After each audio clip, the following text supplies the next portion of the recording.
एक सवाल, क्या राज खुलने के डर से हुई अतीक और असद की हत्या? यह सवाल इसलिए उठ रहा है क्योंकि उत्तर प्रदेश को दहला देने वाले संगम नगरी प्रयागराज में हुए उमेश पाल हत्याकांड का राज उगलवाने के लिए पुलिस ने माफिया अतीक अहमद और उसके भाई अशरफ को 4 दिन की रिमांड पर लिया था। अतीक और उसके भाई अशरफ को शनिवार रात पुलिस की भारी सुरक्षा के बीच मौत के घाट उतार दिया गया। अतीक के 44 सालों की अपराध की कहानी 1 मिनट से भी कम समय में खत्म हो गई। अतीक और अशरफ को 18 सेकंड के भीतर मौत की नींद सुला दिया गया। अतीक और अशरफ को जब पुलिस मेडिकल के लिए कॉन्वेंट अस्पताल ले जा रही थी तभी हॉस्पिटल के बाहर 3 हमलावरों ने फायरिंग कर दी और यूपी के माफिया ब्रदर्स मौके पर ही ढेर हो गए।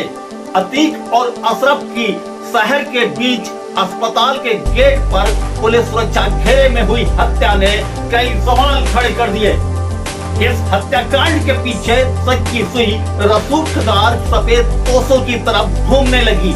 एक दिन पहले ही घूमनगंज थाने में पूछताछ में माफिया अतीक अहमद ने कई बिल्डरों और बड़े लोगों से अपने संबंधों का खुलासा किया था।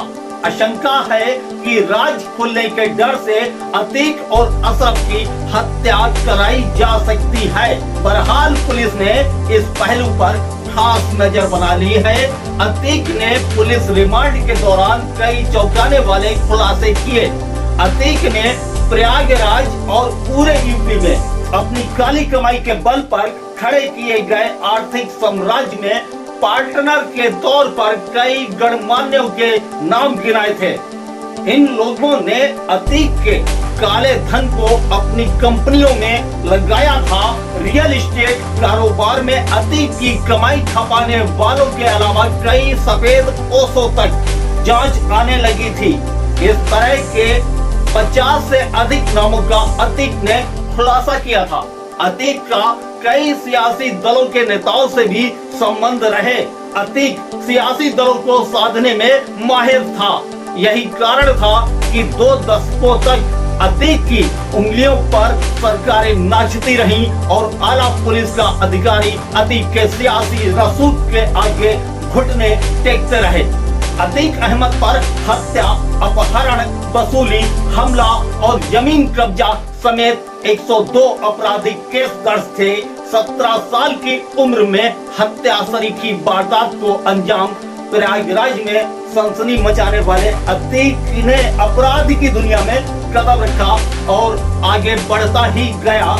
एक के बाद एक हत्या, अपहरण, जमीन पर कब्जा, हत्या के प्रयास सरीखी 100 से अधिक वारदात को अंजाम देने वाले अतीक ने क्षेत्रीय दलों की सरकार को अपनी उंगलियों पर खूब नचाया, लेकिन उसके पीछे जमीन हड़पना और बिल्डर्स की कंपनियों में खपाना अतीक का सबसे बड़ा खेल रहा।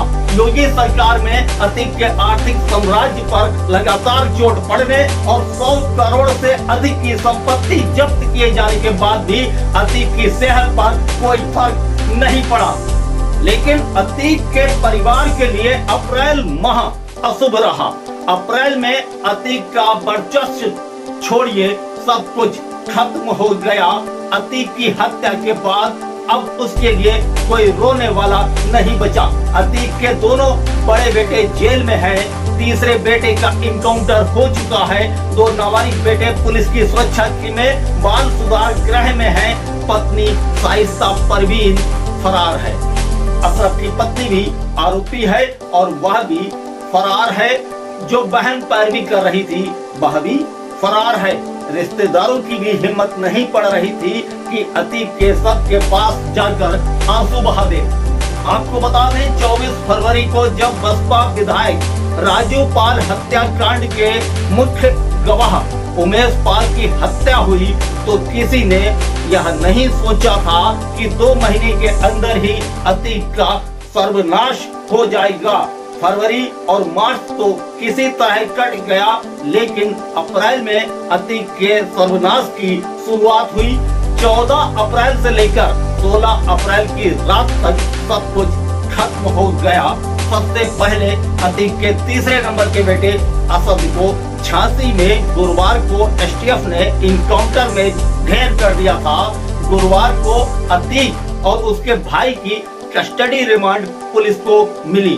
16 अप्रैल की सुबह असद सुपुर्दे खाक किया गया, लेकिन अतीक और उसके परिवार का कोई भी शख्स जनाजे तक में शामिल नहीं हो पाया।